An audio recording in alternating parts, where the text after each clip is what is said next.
আসসালামু আলাইকুম প্রিয় ভিউয়ার্স, চ্যানেল ইউকেএলসি এর পক্ষ থেকে আপনাদেরকে শুভেচ্ছা এবং স্বাগতম।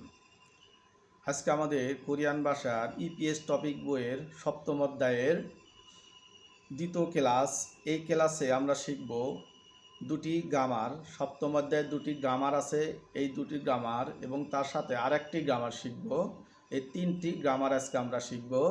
দেখুন, গ্রামার এক প্রথমে আছে উন, নুন এবং ই, গা। ব্যাকের আছে a an the. A an দির মতো এগুলো ইংরেজিতে এ অ্যান দি কার সাথে বসে?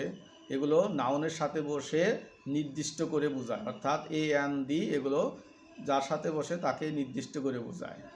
তেমনিভাবে আমাদের এখানে উন, নুন এবং ইগা এগুলোকে নাউন, ব্যক্তিবাচক নাউন এবং বস্তুবাচক নাউনের সাথে বসে কোনো ব্যক্তি, সময় এবং কোনো নাউনকে নির্দিষ্ট করে বোঝাতে ওই নাউনের সাথে উন, নুন এবং ই, গা বসে। এখন কথা হইল উন, নুন কার সাথে কোন জায়গায় বসে এবং ই, গা কোন জায়গায় বসে। এই উন, নুন সাধারণত আমরা পড়তে গিয়ে দেখি ব্যক্তিবাচক নাউনের সাথে বেশি বসে। এখন ব্যক্তিবাচক নাউনে যদি বাচ্চিম থাকে তাহলে উন বসবে এবং বাচ্চিম না থাকলে নুন বসবে। আবার ইগা সাধারণত বস্তুবাচক নাউনের ক্ষেত্রে সবচেয়ে বেশি বসে। যেমন বস্তুবাচক নাউনে যদি বাচ্চিম থাকে তাহলে ই বসবে এবং বাচ্চিম না থাকলে গা বসবে। এই হলো উন্নুন সম্পর্কে আমাদের আলোচনা। তাহলে এইগুলোর আলোকে দেখুন আমরা দুই একটি উদাহরণ দেখি নিচে। যেমন আমাদের লেখা আছে এখানে, যেমন এখানে আছে জনুন ইমান ইমনিদা। এই জ মানে আমি, এখানে বাচ্চিম নাই সেই জন্যে নুন বসছে। ব্যক্তিবাচক নাউন এটা, সেই জন্য নুন বসছে, বাচ্চিম নাই। জনুন ইমান ইমনিদা, অর্থাৎ ইমানকে নির্দিষ্ট করে এখানে বোঝানো হয়েছে। জনুন ইমান ইমনিদা, আমি ইমান। তারপরে আছে দেখুন রিমন। রিমন একজনের নাম, এইখানে বাচ্চিম আছে সেই জন্য এখানে উন বসছে। রিমন উন হাকস্যাং ইমনিদা, রিমন ছাত্র। ইমনিদা মানে কি হয় এগুলোর গ্রামার কিন্তু আমরা আগে পড়ে আসছি। রিমন উন হাকস্যাং ইমনিদা, রিমন একজন ছাত্র। এখানে এটা হলো ব্যক্তিবাচক নাউন, বাচ্চিম আছে সেই জন্য উন বসছে। তারপরে আছে কি ইয়োগি গা অদি ইমনিকা। ইয়োগি মানে এখানে আমরা শব্দ অর্থ পড়ছি। ইয়োগি গা, ইয়োগি মানে এখানে একটা বস্তুবাচক নাউন আর বাচ্চিম নাই সেই জন্য গা বসছে। ইয়োগি গা ওয়াদি ইমনিকা বলছে এটা কোথায় বা কোন জায়গায়। আরেকজন উত্তর করছে সামসি রিমনিদা, এটা হচ্ছে অফিস, এটা হচ্ছে অফিস। আবার তার নিচে আছে কি ইগসি, ইগসি মহাসিমনিকা। ওইটা কি ইগসি মহাসিমনিকা, এইটা কি হচ্ছে ছ্যাক ইমনিদা, এটা হচ্ছে বই। এই যে বই একটা, ইগস মানে এইটা একটা বস্তুকে নির্দেশ করছে। আর যেহেতু এখানে ইগত, এখানে বাচ্চিম আছে সেজন্য ই বসছে। ইগসি মহাসিমনিকা, এটা কি ছ্যাক ইমনিদা, বলছে এটা বই। এই হলো উন্নুন এবং ইখার সম্পর্কে বিস্তারিত আলোচনা। এরপরে আর একটা আমরা গ্রামার দেখব, 2 নম্বর গ্রামার। এটা হলো গ্রামার 2 ইয়েইও।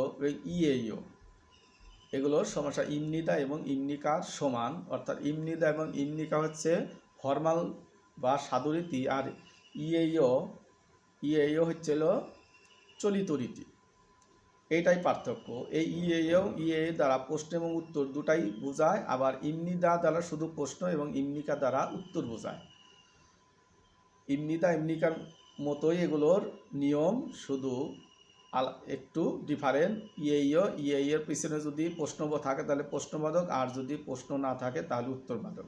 এগুলো অ্যামিজার, এগুলো তো আমরা আগের ক্লাসে পড়ে আসছি, 6 নম্বর অধ্যায়ে গ্রামার পড়ে আসছি। অর্থাৎ কোনো ব্যক্তি, বস্তু, সময় অর্থাৎ নাউনকে বর্ণনা বা প্রশ্ন করতে ইয়ে বসে।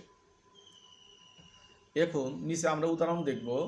দেখুন এখানে ইগে মো ইয়েও, অর্থাৎ ইমনিকা, এখানে প্রশ্ন করা হয়েছে। ইয়ের পিছনে যদি প্রশ্ন থাকে প্রশ্ন, আর প্রশ্নবোধক চিহ্ন না থাকলে উত্তরবোধক।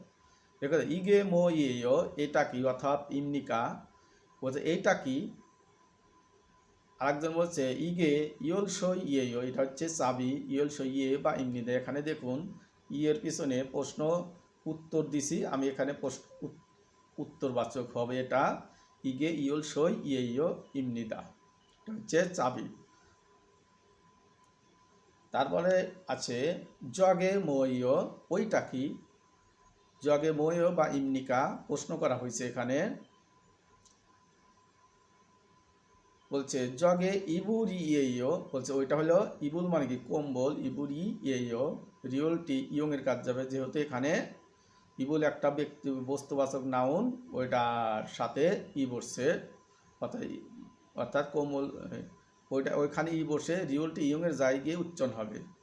জগে ইবুরি ইয়েও, ইয়েও ইয়ে কেন পড়ছে? এখানে ইবুল একটা বাচ্চিম আছে, সেই জন্য ইয়ে পড়ছে ইমনিদা। তারপরে হচ্ছে জনন মনিখা ইয়েও বা ইমনিদা। জনন মানে আমি মনিখা, মনিখা মানে মনিখা ইয়ে, আমি মনিখা বা ইমনিদা। এই হলো ইয়েও এবং ইমনিদা বা ইমনিকা সম্পর্কে আলোচনা। এগুলো আপনারা ভালোভাবে পড়বেন। ইয়েও ইমনিদা এবং ইমনিকা একই, আমিজ আর, এগুলো ইংরাজি আমিজ আরের মতো। আরেকটা গ্রামার আমরা এখানে শিখব, যেমন গ্রামার 3 রুল এবং উল। এই উল এবং রুল সেন্টেন্সে সাবজেক্টের পরে এবং ভার্বের আগে রুল এবং উল বসে। কি? একটা সাধারণ সেন্টেন্সে সাবজেক্টের পরে এবং ভার্বের আগে বসে, অর্থাৎ এই উল রুল যেখানে থাকবে আপনারা তার আগেরটিকে হবে সাবজেক্ট, পরেরটি হবে ভার্ব। আপনারা এগুলো লক্ষ্য করবেন পড়তে। উল রুল সম্পর্কে এই আলোচনা। উল রুলের আগেরটি সাবজেক্ট, পরেরটি ভার্ব। উল রুলের অবশ্যই আগেরটি সাবজেক্ট, পরেরটি ভার্ব। আপনারা দেখলেই অবশ্যই এইভাবেই মনে করবেন। যেমন প্রথমে আছে কি, 1 নম্বর উদাহরণ দেখি আমরা, যেমন কফি, কফি মানে কি কফি, কফি। এখন উল রুল, উল বসবে অবজেক্টে যদি বাচ্চিম না থাকে রুল বসবে, এবং বাচ্চিম থাকলে উল বসবে। যেমন কফি রুল মাসি হয়, কফি মানে একটা অবজেক্ট, যে কফিটা পান করে বা খায় সেই হলো সাবজেক্ট। এখানে সাবজেক্ট উজ্জ, সাবজেক্ট নাই। যেমন আমি যদি এখানে সাবজেক্ট বসাই তাহলে এইভাবে হইতে পারে, জনন কফি রুল মাসি হয়। এখানে সাবজেক্ট জনন নাই, এখানে উল রুলের আগেরটি অবজেক্ট কফি, কফি মানে কফি, এখানে বাচ্চিম নাই, সেই জন্য হবে রুল, এবং বাচ্চিম থাকলে হবে উল। আর মাসিদা মানে কি? পান করা, এটা হলো প্রেজেন্ট টেন্স হয়ে গেছে মাসি অয়, কফি পান করে। এখন যদি পূর্ণাঙ্গভাবে আমি বলি জনন খফিরুল মাসি অয়, আমি কফি পান করি, হাসানু কফি পান করে, অমুক কফি পান করে, এইভাবে আপনারা করতে পারেন। তারপর আছে 2 নম্বরে আছে ফাবুল মগয়। এই ফাব মানে বাত, এটা একটা অবজেক্ট, যে খায় হে হলো সাবজেক্ট, এখানে সাবজেক্ট উজ্জ, তাহলে এখানে আছে ফাপুল মগয়, ভাত খাই। দেখুন বাতে বাচ্চিম আছে, বিয়োগ বাচ্চিম আছে, সেই জন্য এখানে উল বসছে। আর মক্তা মানে খাওয়া, মক্তা থেকে মগয়। আর একটি দেখুন ইল মানে কাজ, রুল হ্যায়, ইল মানে কাজ, হাদা মানে করা। ইল এখানে বাচ্চিম আছে, সেই জন্য উল বসছে, হাদা টেন্স হয়ে গেছে, হ্যায় প্রেজেন্ট টেন্স। ইল হ্যায় কাজ করি, এখানেও সাবজেক্ট উজ্জ। এই হলো উল এবং রুলের সম্পর্কে কথা। এখন আমরা উন নুন ই খা ইমনিদা ইমনিকা পড়ছি, উল রুল শিখলাম। এখন আমরা শিখব একটা বাক্য গঠন, কোরিয়াতে কিভাবে বাক্য গঠন করা হয়। দেখুন বাক্য গঠন এখন আমরা শিখব। বাক্য গঠন ইংরাজিতে থাকে কি? ইংরাজি থাকবে বলে সাবজেক্ট, তারপর সে অ্যামিজার, তারপর সে অবজেক্ট, তারপর সে ভার্ব।